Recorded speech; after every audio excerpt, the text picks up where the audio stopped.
Bienvenue à cette principale édition d'information de 20h30. Mesdames et messieurs, chers téléspectateurs, bonsoir.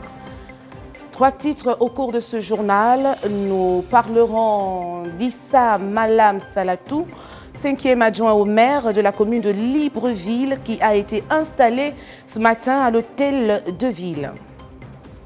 Nous parlerons également du véritable problème de circulation sur l'axe échangeur de Lalala Carrefour Razel à Ovendo, une situation qui s'expliquerait par un embouteillage monstre.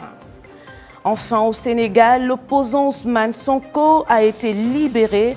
Vous aurez plus de précisions au cours de ce journal. Bonsoir à vous. On débute ce journal. Nous parlons de la grève du SINAPEG qui continue. Les agents du ministère des Eaux et Forêts ne sont toujours pas satisfaits. Nous écoutons les mécontentements à travers la voix de leur chargé en communication. Dans ce reportage, les images sont de Floris Mapango.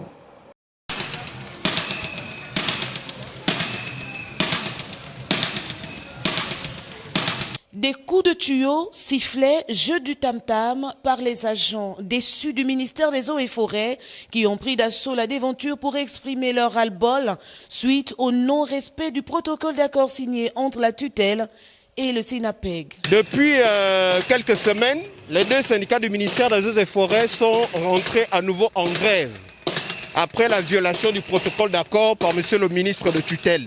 Donc jusqu'à ce jour, nous attendons les réponses du gouvernement de manière à pouvoir décider d'un apaisement ou pas. Après plusieurs mois, aucun résultat favorable. Les agents ne sont pas satisfaits. Ce résultat négatif pousserait la réflexion un peu plus loin.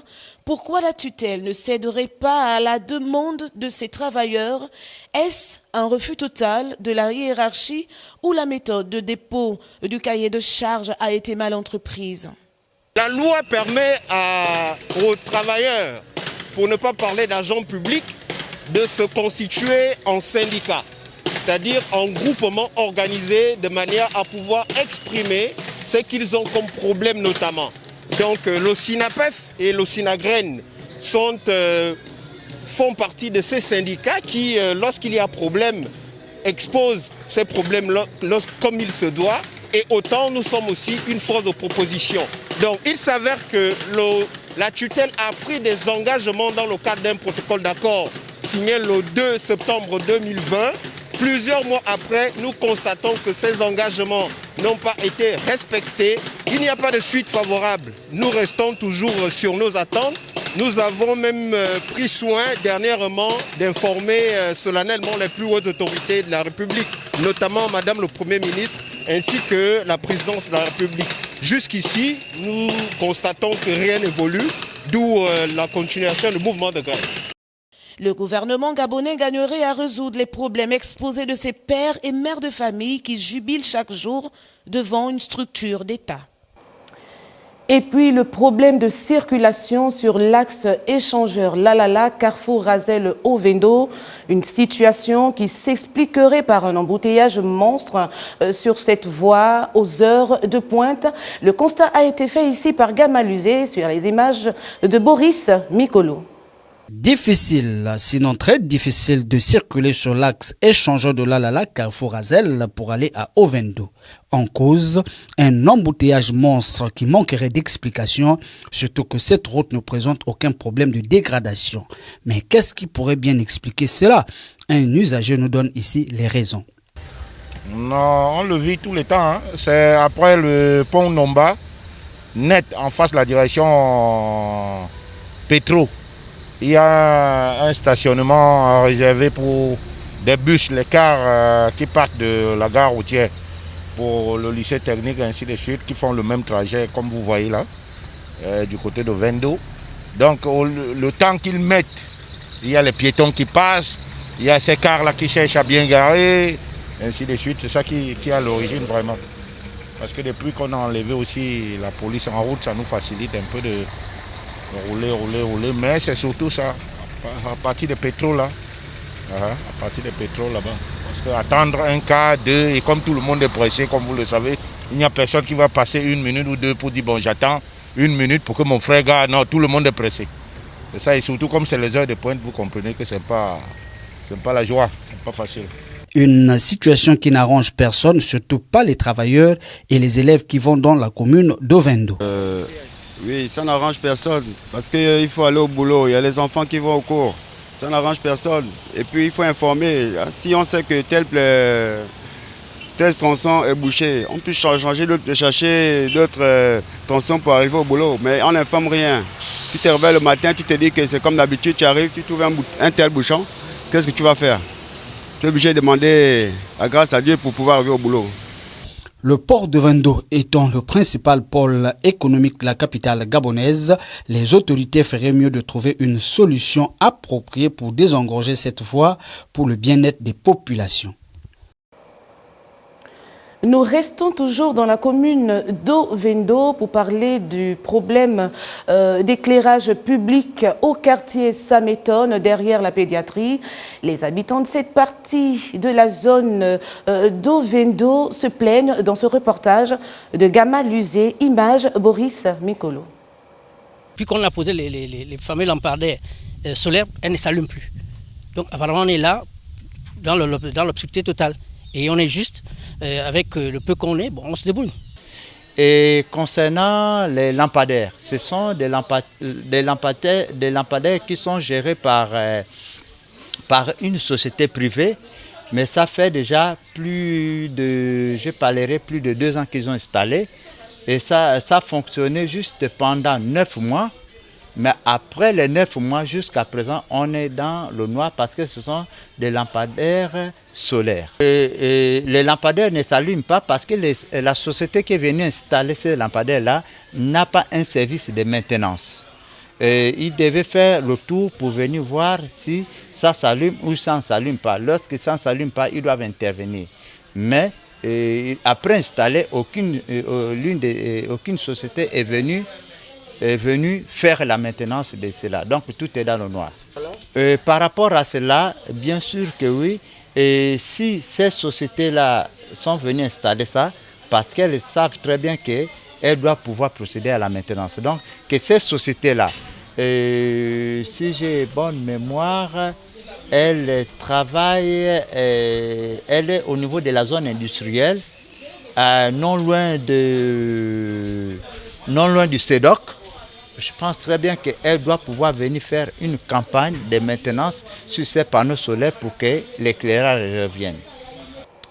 À présent, nous parlons de l'installation officielle du 5e adjoint au maire de la commune de Libreville. Les précisions dans ce reportage, image Florissa Mapango. Les élus nationaux et locaux de la commune de Libreville, les auxiliaires de commandement et bien d'autres ont assisté à l'installation du 5e adjoint au maire.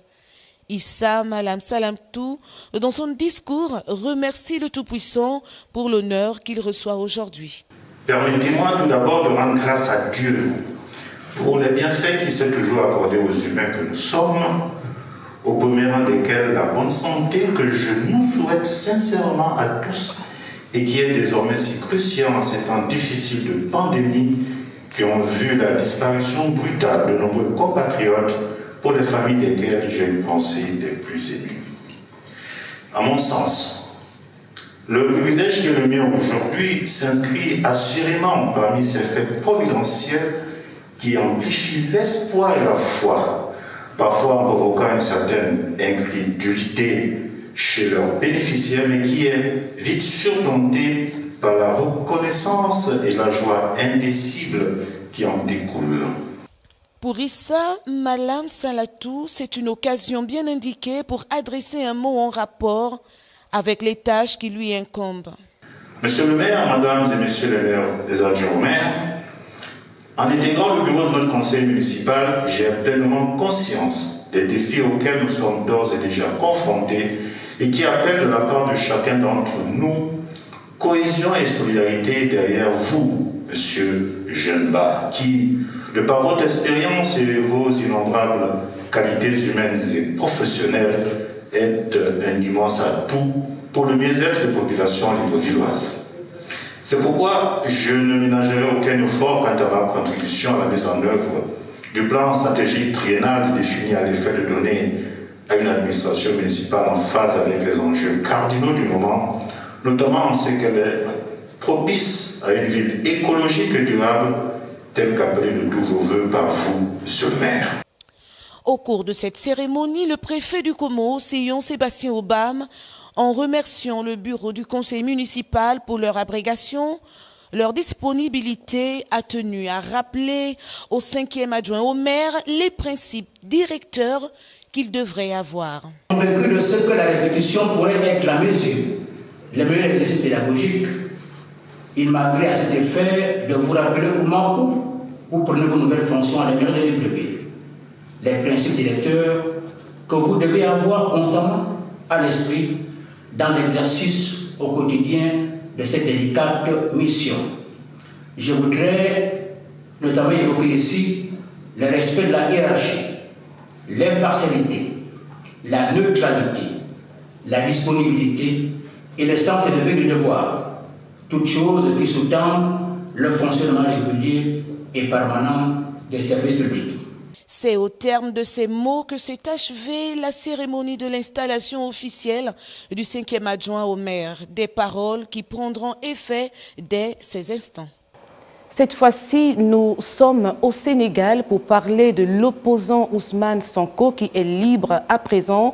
Il a été inculpé dans une affaire de viol dont l'accusée une dame dans ce reportage de la presse internationale.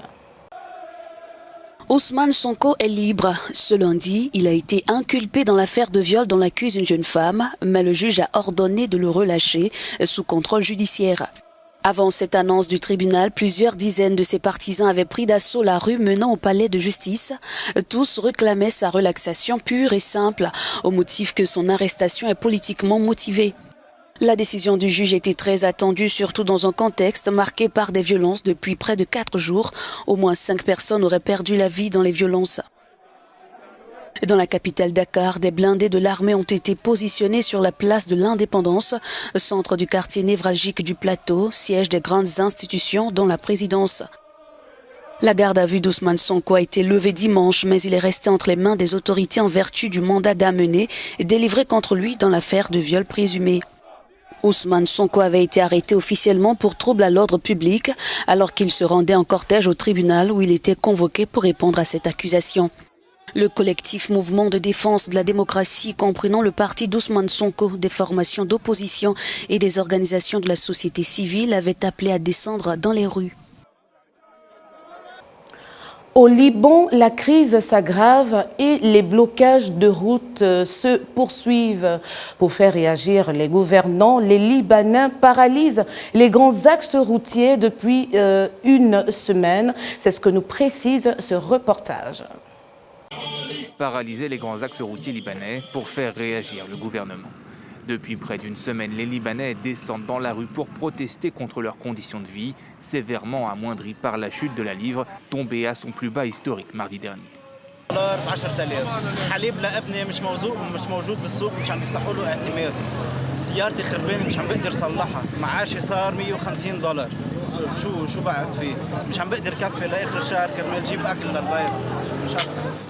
La colère gronde également dans plusieurs autres villes, comme ici à Jalet Dib au nord de Beyrouth.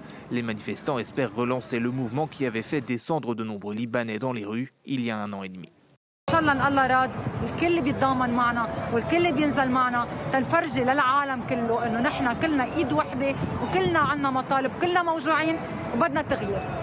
Pour le moment, les autorités restent sourdes à la colère des Libanais. Le président Michel Aoun en appelle même à plus de fermeté de la part des forces de l'ordre.